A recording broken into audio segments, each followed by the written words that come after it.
आऊज़ु बिल्लाहि मिनश शैतानिर रजीम बिस्मिल्लाहिर रहमानिर रहीम अल्हम्दुलिल्लाहि रब्बिल आलमीन वस्सलातु वस्सलामु अला रसूलिही नबील करीम। अल्लाह के नाम से शुरू जो बड़ा मेहरबान निहायत रहम करने वाला है। तमाम तारीफ़ें और खूबियाँ उस शाफ़ी के लिए जो तमाम जहान का पालने वाला और शिफा बख्शने वाला है, जिसने कोई चीज़ भी बेफ़ायदा पैदा नहीं की। और दुरूद पहुँचे तबीब रूहानी व जिस्मानी हज़रत मोहम्मद रसूलुल्लाह सल्लल्लाहु अलैहि वसल्लम पर। चमन निशा दवाखाना यूट्यूब चैनल के नाज़रीन को खुशामदीद कहते हैं। मैं आपका मेज़बान हकीम खुर्शीद आपकी खिदमत में हाजिर हूँ। आज का जो हमारा मौजू है, आज हम एक ऐसी बीमारी के ताल्लुक़ से आपको बताने वाले हैं। ये बीमारी अगर घर के किसी शख्स को हो जाती है, अगर ये हालत घर में से किसी अफराद के अंदर पाई जाती है, तो घर वाले जो हैं वो डर जाते हैं, परेशान हो जाते हैं, घबरा जाते हैं, क्योंकि इसकी जो अलामात है वो ऐसी हैं जैसे जिन्नाती असरात हो गए हों, जैसे कोई आसेब जो है मरीज के ऊपर सवार हो गया हो। एक बीमारी के ताल्लुक से हमने आपको कल बताया था जिसका नाम इख्तनाकुर रहम है। ऐसे ही ये एक बीमारी है, ये एक हालत होती है। इस हालत में होता क्या है, इस बीमारी को कहते हैं लबी और इसको फीदज भी कहते हैं। जिस शख्स के अंदर ये फीदज और लबी वाली अलामात हो तो उसको देखकर ऐसा लगता है जैसे इसके ऊपर कोई असरात हो। उसमें होता क्या है, उसमें होता यह है कि मरीज की आंखें जो हैं वो बिल्कुल सुर्ख हो जाती हैं, चेहरा बिल्कुल सुर्ख हो जाता है, लाल हो जाता है और अंगड़ाइयाँ बहुत ज़्यादा आती हैं और बार बार जो है मरीज जमाई लेता है और जिस्म को अपने जो है ऐंठता है। तो इसको देखकर ऐसा लगता है कि जैसे कोई आसेब हो, बिल्कुल हूबहू यही अलामतें जो हैं आसेब वाले के अंदर भी पाई जाती हैं। हमने मज़ारात पर खुद अपनी आंखों से देखा है, जो मरीज वहां होते हैं उनको ज्यादातर क्या होता है कि जमाई बहुत ज्यादा आती हैं और वो अंगड़ाइयां बहुत लेते हैं और अपने पूरे जिस्म को ऐंठते हैं। उनकी आंखों के अंदर जो है सुर्खी होती है और बाज मरीजों का चेहरा जो है वो तमतमाया होता है, लाल होता है। बिल्कुल हूबहू यही अलामत आसेब वाले में पाई जाती हैं। फिर घर वाले जो हैं ये अलामत देखकर परेशान हो जाते हैं, कहीं ऐसा तो नहीं हमारे बच्चे के ऊपर या बहन के ऊपर या बेटी के ऊपर कहीं ऐसा तो नहीं कोई आसेबी असरात हो गए हों। तो वो जब किसी आमिल को दिखाते हैं तो आमिल हजरात जो हैं तो अपनी तशखीस के जरिए बता देते हैं कि हाँ इसके ऊपर तो बहुत तगड़ा जो है आसेबी असरात हैं, जिन्नाती असरात हैं। क्योंकि वो अलामत देख रहे होते हैं, वो जाहिर को देख रहे होते हैं, उनकी तशखीस सही नहीं होती है।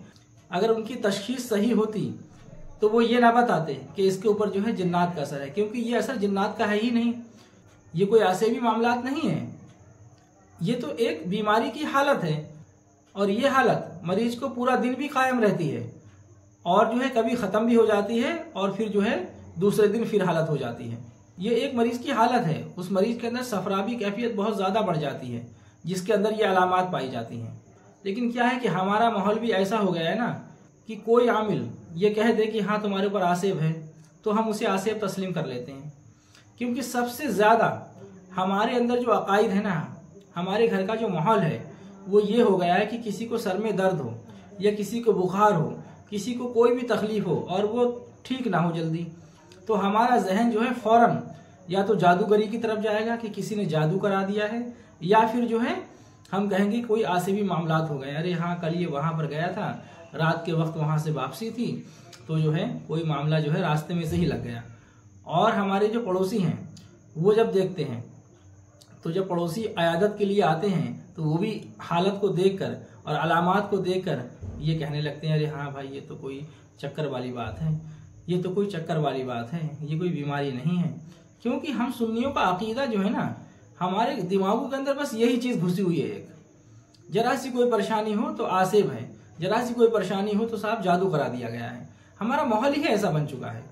आप मज़ारात पर देखें जाकर, वहाँ पर जो आसेब के आप मरीज देखोगे तो उनमें सारी अलामतें यही पाई जाएंगी।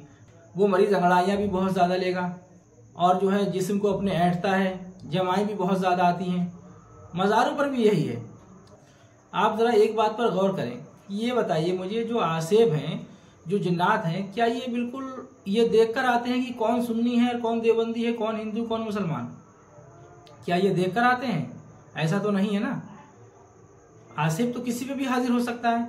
लेकिन आप इस बात का जायजा लें, मज़ारों पर आप जाके देख लें, वहां पर 90% सुन्नी मुसलमान, 90% सुन्नी मुसलमान होंगे जो आसिबी मामलात के अंदर मुब्तला होंगे। और 10% में वो सारे लोग, जिसमें हिंदू भी हैं, सिख भी हैं, ईसाई भी हैं और दीगर मज़ाहिब के लोग, उसके अंदर शामिल है 10% में। लेकिन 90% कौन है? सिर्फ सुन्नी मुसलमान। ऐसा क्यों? इसकी वजह यह है कि हमारा जहन जो है ना, वो सिर्फ आसेब, जिन्नात और जादूगरी पर है। बस हम यही सोचते हैं, थोड़ी सी बीमारी हो गई, कोई तकलीफ हो गई तो हमारा जहन फौरन जो है वो इसी चीज़ की तरफ चला जाता है। और जब हम आसेब का इलाज कराते हैं तो हमें फ़ायदा होता नहीं है, फिर हम आमिलों को बदलते रहते हैं। क्यों? फ़ायदा तो तब हो ना कि जब हमें कोई रूहानी मामला हो, हमारे पर कोई आसेब हो, कोई जिन्नात का असर हो, तभी तो फ़ायदा होगा। जब हम रूहानी इलाज करेंगे तो फ़ायदा हमें होता नहीं, क्योंकि हमें रूहानी इलाज की ज़रूरत नहीं थी, हमें तो दवा की ज़रूरत थी और दवा हमें मिल नहीं पाई। तो हम आमिलों को बदलते रहते हैं और फिर हम हद पार कर देते हैं। जब मुसलमान आमिलीन से हमें फ़ायदा नहीं होता है तो फिर लोग पंडितों और ज्योतिषों की तरफ जो है रुख करते हैं।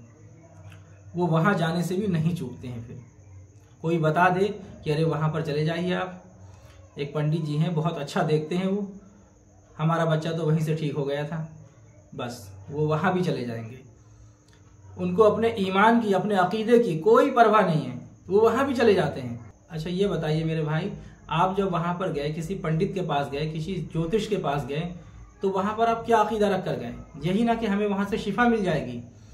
तो ये बताइए, अगर उसने तुम्हें कोई तावीज़ दिया है या कोई पानी दिया, तो क्या उस तावीज़ के अंदर उन्होंने अल्लाह का कलाम लिखा होगा? क्या उस पानी के अंदर उन्होंने जो है कुरान की सूरतें और आयतें पढ़ी होंगी? बताइए क्या पढ़ा होगा? आप बखूबी जानते हैं उन्होंने क्या पढ़ा होगा और क्या लिखा होगा। तुम्हारा ईमान उस पर है कि अब हमें यहाँ से शिफा मिल जाएगी। अगर आपने ये ईमान रखा कि हमें यहाँ से शिफा मिल जाएगी, तो ये समझ लीजिए कि हमारे ईमान का खतरा है फिर। इसीलिए अपने जहनों से ये बात निकाल दो। जरा सी कोई हालत हुई तो उसको जो है आसिफ तस्लीम कर लेते हैं। जरा सी कोई परेशानी हुई तो जादू समझ लेते हैं कि साहब हमें किसी ने जादू करा दिया है। तो ये जहनों से निकाल दो। हमारे जहन में यही तो भरा हुआ है हम सुन्नियों के अंदर। और उसके बाद फिर हम कहते क्या हैं कि हम रसूलुल्लाह के हैं, जन्नत रसूलुल्लाह की। काम हम कौन सा कर रहे हैं और अकीदा क्या है हमारा? हम गैर मुस्लिमों तक के पास जाने से नहीं चूकते। इसीलिए मेरे भाई आप समझे पहले, ये बीमारी है या आसेबी असरात हैं। और जो आमिलीन हैं वो भी जो है ना एकदम फैसला ना लें, वो भी जो है आखिरी हुक्म लगा देते हैं बिल्कुल कि नहीं साहब आसेब ही है। जब आपको तशखीस करना सही नहीं आता है तो फिर आप आखिरी हुक्म लगाते क्यों हो? आप सही तशखीस सीखें। जो हमने तरीके बताए हैं उन तरीकों के हिसाब से देखें। आप आसेब है तो आसेब का इलाज करें, वरना अगर ये अलामतें पाई जाती हैं, अगर आप अलामतों को देखकर समझ रहे हैं कि हाँ इनको पर आसेब है, तो बहुत सारी ऐसी बीमारियां हैं जिससे ऐसा लगता है कि आसेबी असरात हैं। अब आप कहेंगे कि आप इस बीमारी के बारे में बता रहे हैं तो ये बीमारी ही है, ये हम कैसे मान लें? तो मैं आपको इसका हवाला दे रहा हूँ। ये देखिए आपकी स्क्रीन के ऊपर किताब दिखाई दे रही है। इस किताब का नाम है मीज़ानुल तिब। इसको लिखा है हकीम मोहम्मद अकबर अरजानी साहब ने, जो बहुत पुराने एक हकीम थे। ये किताब फारसी में थी। इसका जो तर्जुमा किया है वो हिंदुस्तान के एक बहुत बड़े हकीम, जिन्होंने तिब के ऊपर बहुत बड़ा एहसान किया है। जो किताबें फारसी और अरबी में थी उनका उर्दू तर्जुमा किया है इन्होंने, जिनका नाम है हकीम मोहम्मद कबीरुद्दीन। इस किताब का भी तर्जुमा इन्हीं ने किया है, हकीम मोहम्मद कबीरुद्दीन ने। इस किताब के सफ़ा नंबर 58 पे ये लिखा हुआ है इस बीमारी के ताल्लुक से, फीदज के बारे में, कि ये अलामात इस हालत की हैं। अगर ये फीदज बीमारी आपके अंदर हो, ये अलामात आपके अंदर पाए जाएं और तशखीस करने से आसिबी असरात ना निकलें, तो आपने करना यह है, आपने धनिया ले लेना है। जो धनिया हम अपने घर में इस्तेमाल करते हैं, सूखा धनिया, ये धनिया लेना आपने 2 चम्मच, और 1 गिलास पानी के अंदर इसको जो है दड़दड़ा कूट कर धनिये को पानी के अंदर डाल देना, और सुबह निहार मुंह छान कर उसमें शक्कर मिला के ये पानी जो है मरीज को पिला देना। अगर ज़्यादा परेशानी हो तो आप दिन में 2 बार भी पिला सकते हैं, वरना 1 बार सुबह निहार मुंह पिला दें, तो इंशाअल्लाह ताला ये अलामत ख़त्म हो जाएंगी, ये अलामत ठीक हो जाएंगी और वो मरीज़ ठीक हो जाएगा। आपको अपना ईमान ख़राब करने की ज़रूरत नहीं पड़ेगी, दर दर भटकने की ज़रूरत नहीं पड़ेगी। आज का वीडियो हम बस यहीं पर इख्तिताम करते हैं। अल्लाह तबारक व तआला आपको भी हिदायत अता फरमाए, हमें भी हिदायत अता फरमाए। और हमारे बताए हुए नुस्खों से अल्लाह तबारक व तआला आपको शिफा अता फरमाए।